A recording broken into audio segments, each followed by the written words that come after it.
The power of the subconscious mind in learning is absolutely staggering. What if I told you that a simple meditation tape could completely transform a student's academic performance and self-esteem? That's quite a claim. What evidence do you have? Well, I came across this fascinating case from the early 90s where a mother's creative solution to her son's school struggles yielded remarkable results. Her seventh grade son came home one day declaring his teacher was racist and that he absolutely hated school. That must have been alarming, especially if it was out of character for him. Exactly. And here's what makes it particularly interesting. This was in Iowa, where the kid had grown up around diverse populations without any previous issues. The mother noticed his self-esteem had plummeted and his grades were suffering. So what did she do? I'm guessing she didn't take the traditional route of parent-teacher conferences? Well, that's where it gets fascinating. Instead of conventional approaches, she created a meditation tape for him to listen to while he slept.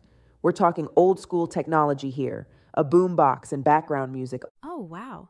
That's pretty innovative for the 90s, before mindfulness became mainstream. What was on the tape?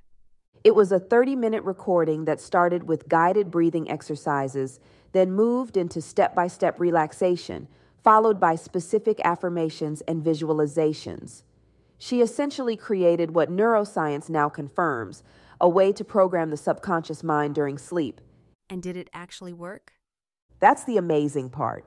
Within just 1 week, his grades improved significantly, and his negative feelings about school began to dissipate. But here's where it gets even more interesting. His younger sister noticed the positive changes and wanted her own tape.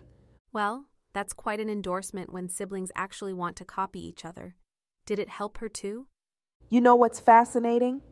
Years later, when the daughter was graduating high school, they found an old copy of the tape while moving.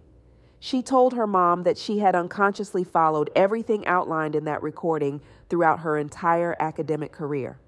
That's remarkable. It suggests the impact of these subliminal messages can last for years.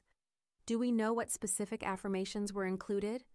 While the exact affirmations weren't detailed, the technique, which she later named the Marv technique, combined meditation, affirmations, relaxation, and visualization. Think of it as programming the mind's GPS for success. You know, this reminds me of recent studies about sleep learning. Research has shown that our brains continue processing and consolidating information during sleep cycles. Exactly. And what's particularly clever is how she's adapted this for modern times. She created 2 versions, a standard visualization audio and something called I Am Jams. The same affirmations, but set to dance music. That's brilliant. Meeting today's students where they are. How does this compare to other academic intervention methods? Well, traditional interventions like tutoring or study skills programs typically focus on conscious learning during waking hours. This approach taps into the other 16 hours of the day, including those crucial sleep hours when our brains are naturally consolidating information. It's like having a positive influence working in the background while you sleep. Right?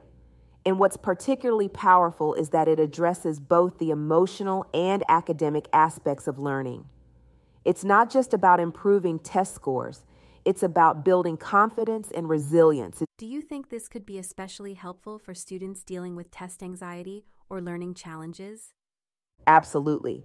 And current research supports this. Studies show that positive affirmations can reduce stress hormones and improve performance under pressure. It's like creating a mental immune system against academic anxiety. The timing of this story is interesting too. Developing this in the 90s, before the mindfulness boom, she was really ahead of her time. That's what makes it so compelling. She intuitively understood something that science is now validating, the power of the mind-body connection in learning. And she did it all with a boombox and a mother's determination to help her child succeed.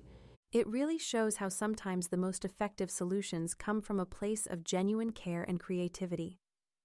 And that's perhaps the biggest takeaway here, that transformative educational solutions don't always require complex systems or expensive programs. Sometimes it's about understanding how our minds work and using that knowledge in simple but powerful ways. It makes you wonder what other innovative solutions are out there, just waiting to be discovered. Well, that's exactly why sharing stories like this is so important. It reminds us that the key to unlocking student potential might be simpler than we think. We just need to be willing to try unconventional approaches.